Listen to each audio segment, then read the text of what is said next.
Okay, we've got 660 millimeters of mercury. We want to convert that to atmospheres. Here's how we do it. So you need to know that 1 atmosphere, that's equal to 760 millimeters of mercury. That's the conversion factor. So what we can do is we can take this 660 millimeters of mercury and then multiply it by a conversion factor. We want to cancel out this millimeters of mercury. So we're going to put the 760 millimeters of mercury here on the bottom so they cancel out. Then at the top, we'll put 1 atmosphere. And we want to end up with atmospheres, so that needs to be on the top. So we multiply millimeters of mercury on the top and bottom, that's gone. We're left with atmospheres. Essentially, we're dividing 660 by 760.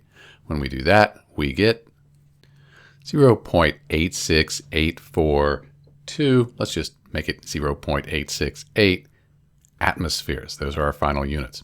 So that's how you do it. That's how you convert 660 millimeters of mercury to atmospheres. It's Dr. B. Thanks for watching.